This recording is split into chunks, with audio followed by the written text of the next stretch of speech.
Okay, so again, magandang umaga, magandang tanghali, magandang hapon, magandang gabi sa inyo pong lahat. It's me again, Angel Whisper 11, ang inyo pong lingkod na magbibigay po ng mensahe sa inyo mula po kay God, sa mga Ascended Masters, Holy Spirit, Angels, Archangels, Holy Spirit, Elementals, Universe, Ancestors, Spirit Guides, and Animal Spirits. So now is a private reading from a person na matagal nang nagkahiwalay, no? But before that, syempre, nais ko muna magpasalamat po sa lahat po ng mga patuloy po na sumusubaybay ng ating YouTube channel, sa mga listeners, even the mga silent listeners. Maraming salamat po. And now is andito po ako sa inyo para po magbigay sa inyo ng gabay sa araw-araw. At sa mga makaka-resonate naman po at hindi pa po nakaka-subscribe, please click the subscribe button, paki-like and share, and click the notification bell para po updated tayo lagi sa ating video. So now is this is actually a personal reading of my friend, no? So let's see kung ano po yung magiging outcome ng ating reading today kasi medyo may pinagdadaanan po. Actually, hindi medyo, as in talagang this is a very deep parang hindi ko naman masasabing parang hirap na hirap, no, sa sitwasyon ngayon, but emotionally yes, no, masasabi kong gano'n kasi talagang kailangan niya talaga ng gabay and wants to know kung saan talaga nanggagaling, bakit nagkaganon yung mga anak, etc. Yung mga tipong gano'n. So, let's see kung anong meron, no, kung talaga bang dito nanggaling, no, sa taong to, yung enerhiya na meron doon sa mga batang yun. Kung bakit nagkaganon. Parang nagkaroon ng brainwashing, manipulation, and everything. Okay? Kasi nagkaroon ng medyo misunderstanding tong mga ito. Okay? So, let's see kung ano. So, this is from, this reading is for, sa person niya mismo. Or, sa ama, no, ng kanyang mga anak. But they are already separated na, no, a long time ago. Okay? So, now is, let us pray first. Sa ngalan ng Diyos Ama sa langit, mahal na Kristo, mahal na Birhen Maria, mahal na Santo Niño, basbasan niyo po kami, napakalalakas sa dugo, banangal, banal na Espiritu sa mga oras na ito, kami niyo pagkalooban ng kaligtasan, ilayo sa ng kapahamakan, disgrasya sa kuna at ang klase ng karamdaman na tukso, at bigyan po ng kagaling lahat po na may karamdaman. Kami po inyong samahan sa aming pagbabasa ngayong araw na ito, nang sa ganun po ay maibigay ko ang tamang kasagutan sa aking kliyente, nang sa ganun po ay magkaroon po siya ng kapanatagan sa isip, puso at kaluluwa. Maraming salamat po. Amen.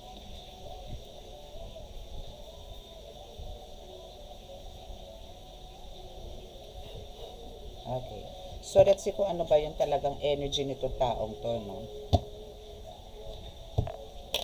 Ano bang energy ang meron? Ito po yung magiging gabay din po sa inyo to if ever, no? So, makinig lang po tayo. Kasi possible na for some of you, hindi naman pa naman po ito pinagdadaanan. But maybe for some of you there is napagdadaanan po ito sa ngayon or no mga nakaraan. So, take what resonates, no? And just leave or pwede naman po kayong mag-exit, no, kung hindi po kayo nakaka-resonate. But sa mga makaka-resonate po, please click the subscribe button and pakiclick din po notification bell para updated po kayo, okay? So now, ano ba ang hatid nitong taong to? Ano bang hatid mo sa mga anak mo?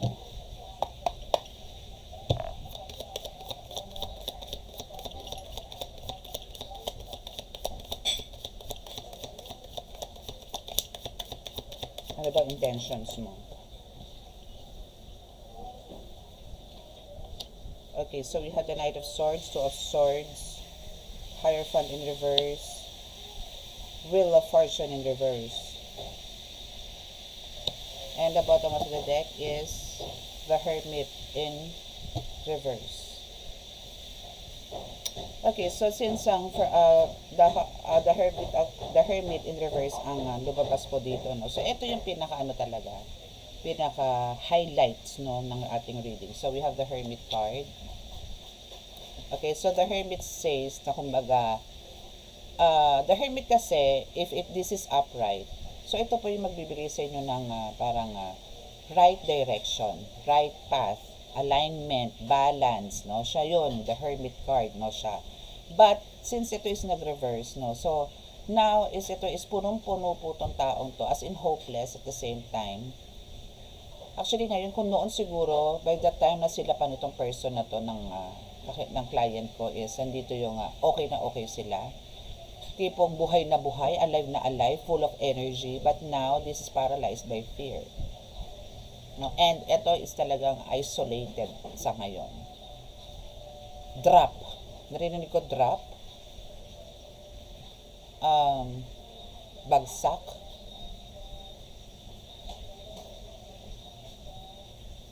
And talagang ano siya, walang buhay. I mean, alam niyo po yung buhay siya pero patay. Alam niyo yung gano'n, ang hirap, 'di ba? Parang lahat ng mga ginagawa niya, nonsense. Lahat ng mga movements niya, wala lang. Karma. Malamang karma to, no? Kasi restricted siya dito, isolated malala. So, walang guidance, walang gabay, walang patutunguhan ng buhay nito. Walang pinatutunguhan ang taong to. At wala din to patutunguhan. Though, andito talaga yung minsan okay, minsan hindi, no? Itong taong to. Pero talagang ito is full of impatient, no? And andito yung kumbaga, sa Knight of Swords po kasi, since ito is parang still, no? Andito yung parang may pinaglalaban sa buhay to. Meron tong gustong makuha. Pero dahil sa first card is the Hermit in reverse, kinakarma agad siya. The more na he attacks to this person, na kung sino man to target niya, balik agad sa kanya. No? So, sa una parang okay, parang nakapakiramdam niya nananalo siya. But then, once the universe knows this, no, notice yung mga pinaggagawa niyang mga kabalbalan sa buhay, sa kapwa niya, hinahataw agad siya. Ang bilis. Ano sa kanya, very digital. As in. No? So, now, Two of Swords is here. So, now, andito talaga yung obstacles. is talagang ang tawag doon, yakap na yakap siya, lamon na lamon siya. No, talagang ano siya dito, lahat is unclear sa kanya. Lahat is parang walang kasagutan sa lahat ng kanyang katanungan. Ano to yan? Darahok, no? My spirit says it's a darahok. Ang darahok, naghihirap, nalulungkot. Lahat ng negative energies na sa kanya ngayon. And now, nandito na si the Hierophant in reverse. So now, dahil nga dito sa the Hierophant in reverse, so nandito ngayon yung, kumbaga, ang gusto niya syempre, makawala siya sa ganito. So, andito rin yung, yes, ang dami niya talagang pinagdadaanan ngayon na hindi maganda. No? So, maybe, no, dito sa mga ganito, ang nangyayari ngayon is sarili na lang. Maybe andito yung talagang brainwashing na nagaganap patungkol dun sa mga, I mean, siguro gusto nito magkaayos ulit sila na nitong client ko. Maybe, yun yung pinupush niya doon sa mga anak niya, nakausapin yung nanay mo, ganito ganyan, magkaayos kami, ganun. Kasi, actually, ang iniisip niya dito yung sarili niya to save himself. No? Hindi para sabihin na mabuo ang pamilya, kundi andito yung gusto niyang makawala sa ganung sitwasyon na pagka itong nakabalik dito sa person na to, which is my client, sigurado haya-hayang buhay nito. And it's here, no? Kasi Wheel of Fortune is andito yung talagang gusto niyang magkaroon ng chance. Kasi he is now embracing those bad karmas, no? Talaga nandito. Curses, no? Still andito siya sa gusto niyang maging maayos ulit ang buhay niya. Ma-embrace ulit yung fortune, luck, no? Gusto niya makuha to. But then, since yun nga, parang dahil nga sa mga pinagagawa niya, and the Hermit still, the Hermit is in reverse. So, ang nangyayari ngayon, sa kapapanalangin niya, sa kakagawa niya, akala niya, yung plano niya na yun, na sinasabi niya, sinusulsulusan niya mas ang anak niya, akala niya, through that way, is makukuha niya yung attention ng ex niya, is hindi. Lalong naging malala, lalong nagkaroon ng, alam niyo yun, eruption, explosion, ganun. So, lahat sabog, nagkalat, ganun.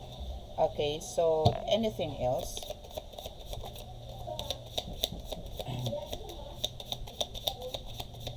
So, ngayon na nangyari is talagang nagkagulo na. Ano kaya ang energy niya?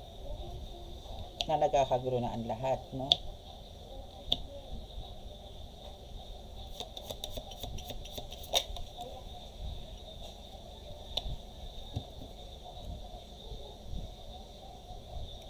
So we have the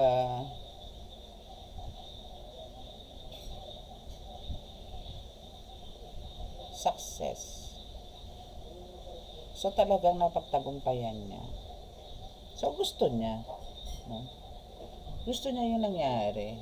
Pero now, ang nangyayari ngayon, yun nga sinasabi ko, kumbaga, imbis na dito sa strength card na to is maging okay, ma-uplift yung strength niya or confidence, ngayon wala.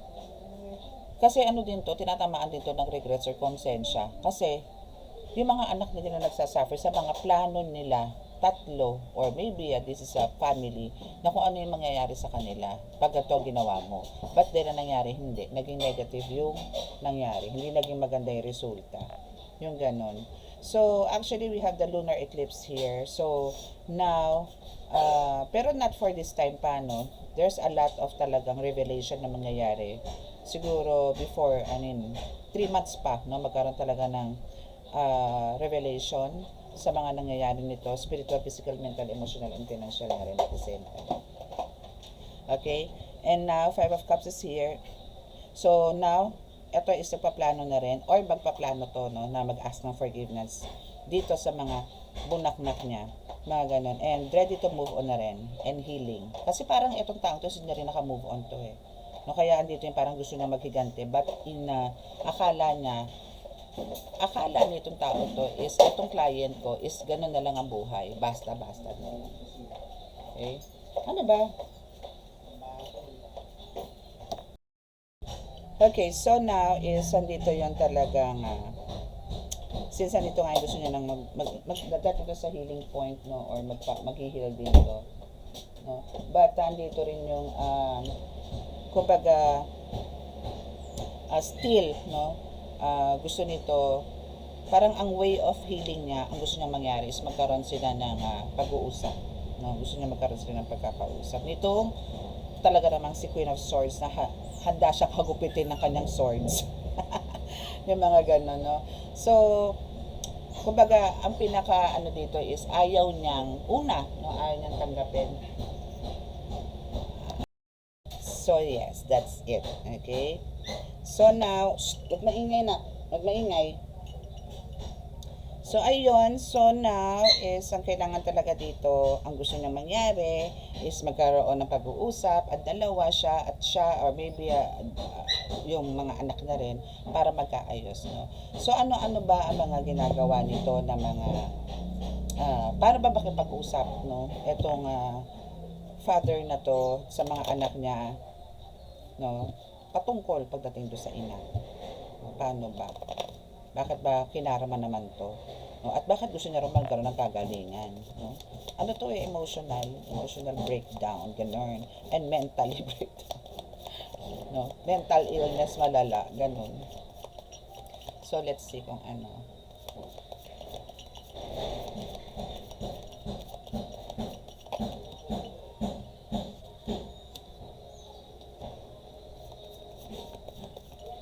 Talagang ang gusto nito para makipag-argue talaga yung mga anak niya.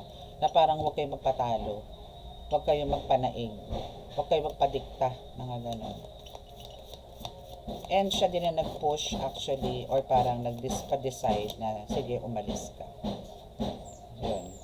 And this is about, pagdating din sa pera, siya din na nagdikta sa mga to na humingi ng support. No? Humingi, sumahod. Sira, wasak talaga. Sira talaga siya. Actually talagang pinatarget niya to.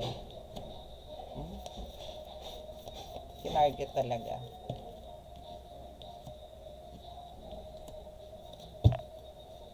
No, see? Linaw. Brainwashing is here. Talagang binrainwash tong mga bata. Lahat ng pangit na pananalita, no, is sinabi dito sa client ko na to, para talagang magkaroon din ng pag-alis sa bahay, mag-travel, or yun na, mag-relocate, mga tipong ganon. So, magaling to mag-manipulate talaga, expert to. Nandito na nga yung padalaso ng utak. Na nangyari talaga ngayon is, sira talaga ang pamilya. Sira ang relasyon nitong pamilya na to. Wasak talaga. as of this moment, no? And now andito talaga yung now itong mga ito is humihingi ng support, financial support dito sa client ko. And let's see kung ano pa.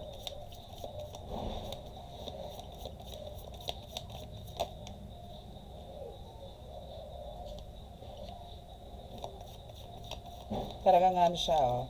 We have the parang dorm, tenement, house, dito, no? Or ang tawag doon, condos, yung mga ganun, na ang gusto nito talaga is malipat or pumunta doon. No? Wait. Okay, so let's resume. So, ayun na nga. And we have here na, we have two cards here and here. May tumawag po kasi, sorry. So, we have the, alam niyo itong meditation, na kailangan talaga parang, kailangan nito ng healing din, ano? Wait, kunin ko lang itong iba. So, yun. So, but, anuhin natin to dito sa shop, sa, para mga, about sa bahay-bahay, no? Like yung sinabi ko nga sa condo, yung ganyan. Yun yung sinasabi ko no? So, make sure po, ito muna, no? Make sure po na mag-text po muna.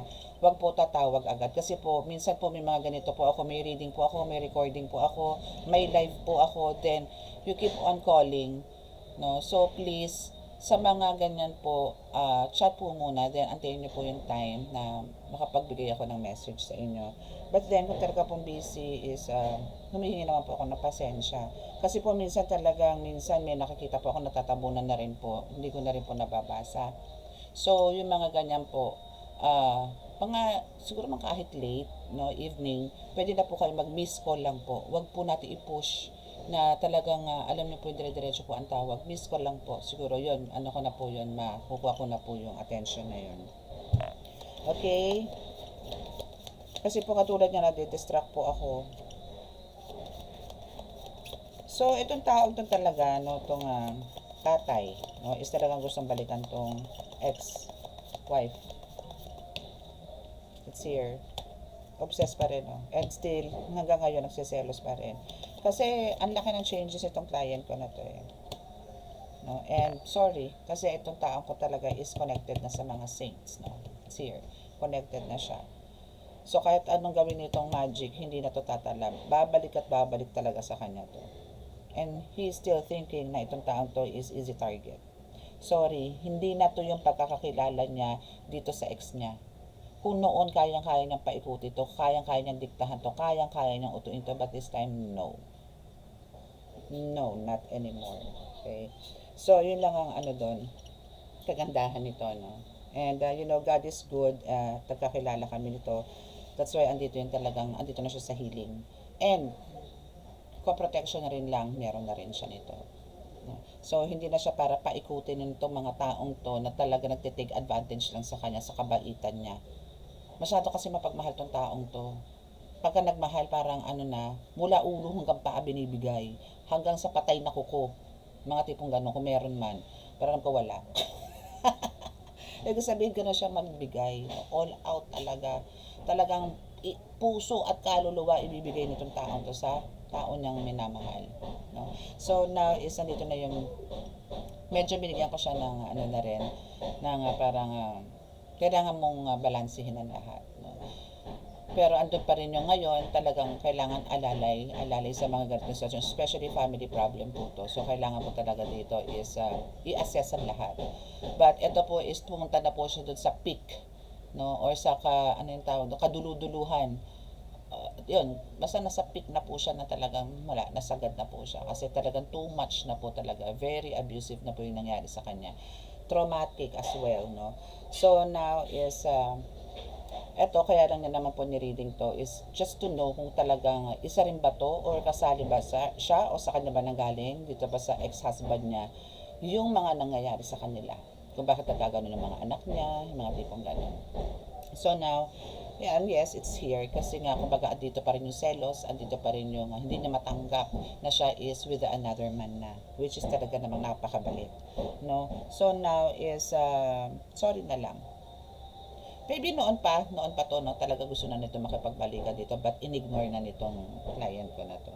So, sorry na lang. So, hanggang doon na lang siya, hanggang ma-obsess na lang siya. So, kung gagawa naman to ng magic, and hopefully, wala, no? Pero manipulation, yes, nakagawa na to. I mean, yun yung ginagawa niya sa mga anak niya, no?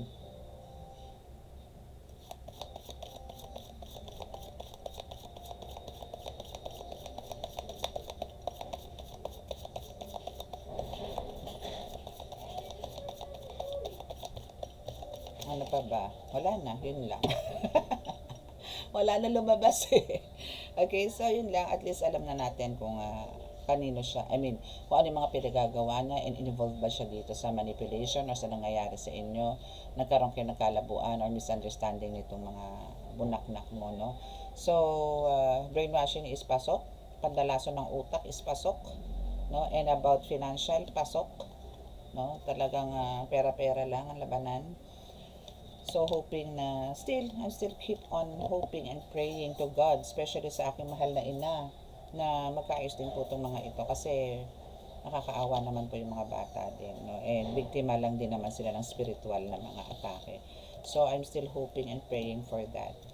No? So, sa mga naka-resonate po at di po nakaka-subscribe, please click the subscribe button, paki-like and share, and click the notification bell para po updated kayo sa ating reading. And please, paki-follow din po, no? Visit po kayo sa aking TikTok account na meron po tayong live doon everyday, but wala pong exact na oras, no? So minsan po umaga, minsan po minsan after lunch, like ngayon po, no, alas 12 nandito pa ako sa inyo. I mean, alas 12 na po dito at nag-upload pa po ako. So malamang po nito mamaya na pong gabi ulit ang live ko. So maraming salamat po ulit sa inyo. God bless us all. Love, peace and hope, and love and light. Bye!